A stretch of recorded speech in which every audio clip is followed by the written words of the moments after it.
I'm going to change gear next and talk about men's participation in women's sports. And this has been an issue that's kind of going on for a while now. In your team, there seems to be a transgender male that apparently has a lot of news have been talked about it and discussed. Tell us a bit about the background, what's going on, and how does it affect the team? Yeah, so I transferred here my junior year, and I had no knowledge of it. They didn't tell anyone, the school, the staff, they didn't talk about it whatsoever. And so I didn't find out until a little while after. And that was obviously very hard on me because it's something that I don't agree with. And just overall, it wasn't really talked about very much. We didn't really get much information. And before it was actually out, when the first article came out, there was little bits and pieces that people just through the grapevine tried to put together, just from information they found out from other people outside of our team and our athletics.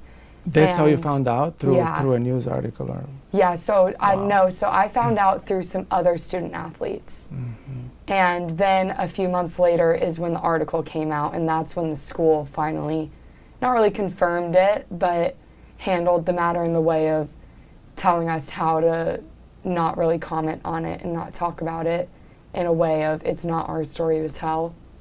And that was kind of the first time that it kind of been addressed in a way, but yet it's still not really talked about, if that makes any sense. Mm-hmm. It's more so, we have this situation, or we're going through this type of thing. It's never said, oh, you have a man on your team, this is how we're gonna handle it. They've never stated that. It's always been, okay, like this is going on, here's people you can go talk to if you have an issue with it, that type of thing. How does it affect the team mentally and yourself mentally? Yeah, I think it takes a major mental toll, and especially dealing with it every single day. And a lot of people don't agree with it just because of the major power difference and strength difference. It's not safe. So I think the longer that this has gone on, the more it has taken a mental toll on our team. And I think, like I said, we do have such a strong bond as a team. So having each other there, like I know there's days that I go in and I'll have to go up to one of my teammates and be like, I need your help today. Like, I'm mentally struggling today. I need you to help support me on the court and cheer me on a lot more than maybe usual. Like, I need that today. So I feel like just having each other has helped a lot, just to be able to vocalize like when you're having a rough day and when it's a little harder than other days, to be able to have that support from other people. But I think it's just leaning on each other is the only thing we really can do right now. Now, let me try to see if I understand this. So, if it's a male on the team, you know, how does it work in the showers or in the locker room? You know, you guys would have noticed that there's an issue, right? Yeah. So we are all in the same locker room, and before anything was out, he didn't really change in front of us. He would go to the bathroom stall, and no one else did that, which, I mean, if that's what made that person comfortable, no one was gonna make fun of them for that or question that. Right. But then after everything came out, it made sense. Yeah. And how does he feel? Does he have other friends, or does he get along with other people? How does that work? I think before everything came out, and especially before I joined the lawsuit, he was friends with a lot of the team. I was friends with him. And there was always just that little, like, we didn't talk about it, elephant in the room. And because it wasn't out yet, we didn't know all the information, and we just kind of had to assume what we'd heard from other people. So I feel like that's also why it was so hard, is because we were lied to for so long. And then after everything came out and I specifically joined the lawsuit, he's kind of distanced himself from a lot of people, which if that's what he wants to do, that's his choice. Yeah. But yeah. We'll talk about the lawsuit in a second, but before that, please talk to us more about dynamics on the court and how having more power makes a difference, in the game? Yeah. So, I mean, in volleyball, as some could say it's not a contact sport because the net is separating both teams, but you're swinging and throwing a ball practically at another person, and they're having to use their body to get that ball up. Right. So when it comes to having a man swinging a ball at someone on the other side, it's just the speed that the ball is going is just on a completely different level than when a woman would be swinging at the ball. It's just different. I mean, Yes. men and women, the power difference, everyone's known that forever.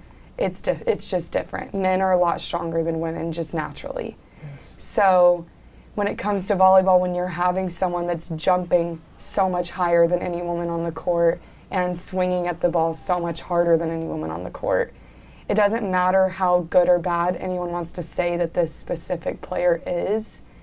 Because of the speed of the ball, it's just you can't really defend yourself, really. So if it's coming for your head, hopefully you can get out of the way fast enough. But it's just the fact that he's so much stronger, and this goes for any man, and playing in women's sports, they're so much stronger than any woman will ever be, that it doesn't matter how good or bad they are, it's still a danger. And I think that's the scariest part, because you just don't know what's coming at you.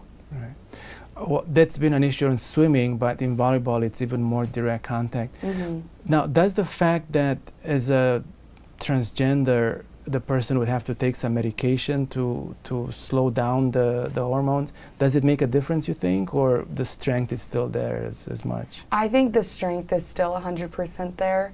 Mm-hmm. I think just being with the person every day, you can see that there's a major difference. Mm-hmm. Whether or not, I mean, who knows what the drugs are doing to your body? I can't speak on that. I've never been through it.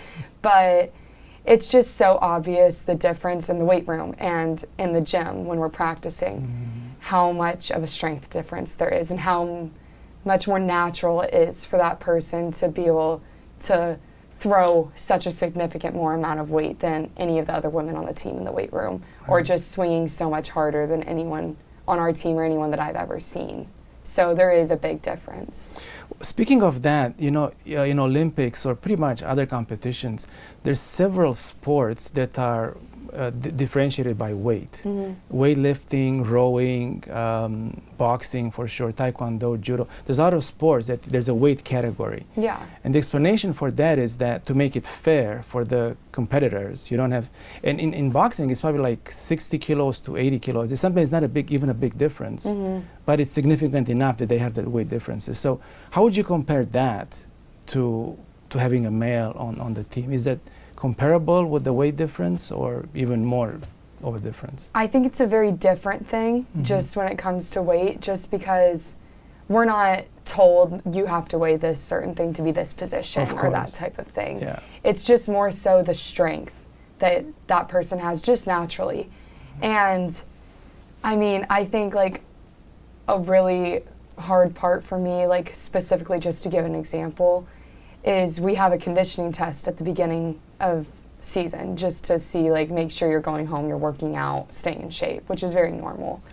And I went home, I trained for that conditioning test multiple times a week just to make sure that I could come back. And for me personally, I just wanted, honestly, to beat everyone else. Like, I just wanted to be the best I could be. Yes. Just being that competitive nature that I have.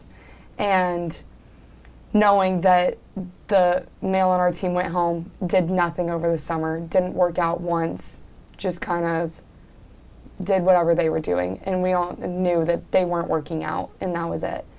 And so we come back, and I got to call my parents afterwards and tell them that I got second in the conditioning test. And it was like that type of thing. It was honestly really heartbreaking for me, just knowing that I put so much work into being able to do the best that I could in that conditioning test, and still was getting lapped by someone that sat on the couch all summer. And that person wasn't even breaking a sweat after the conditioning test. They made it look easy. They weren't even breathing heavy afterwards.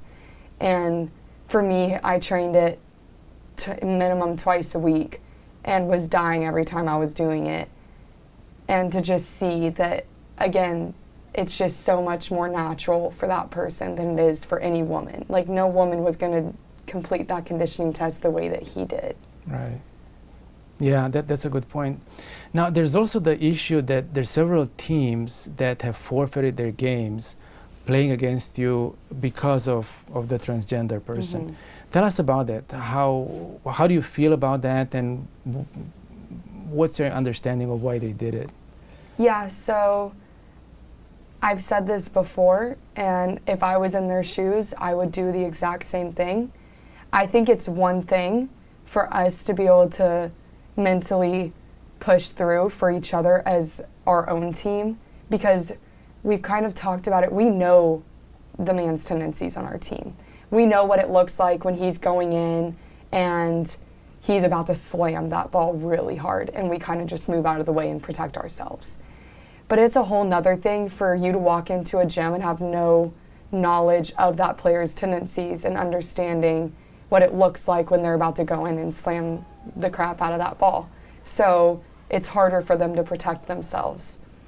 And so I think that's why I can support so much a team not playing us, because one, it's just not right, it's not fair, and two, it's so much more unsafe for them than it is for us, just because we understand the tendencies of this player, whereas they don't.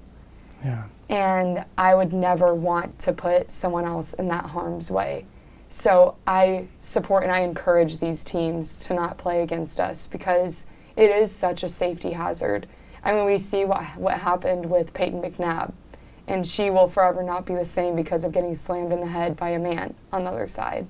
Please tell us the story about it. I think I know about it, but just to... Yeah, Peyton McNabb was a high school volleyball player, and she was playing defense, and the other team had a male playing on their team, and he went up and hit the ball and hit her right in the head. And ever since then, she's been partially paralyzed. She'll never be able to play athletics again. And that's just another situation where, like, that could happen at any moment, playing against a male. Right. And luckily enough, that hasn't happened yet to anyone in our conference and playing against my teammate or any of us in practice. But there's been a lot of scary moments that there's been gasps, and we're like, oh my gosh, like, it's scary, like, this could happen. And it's like things like that are happening and people are still sitting back letting it happen.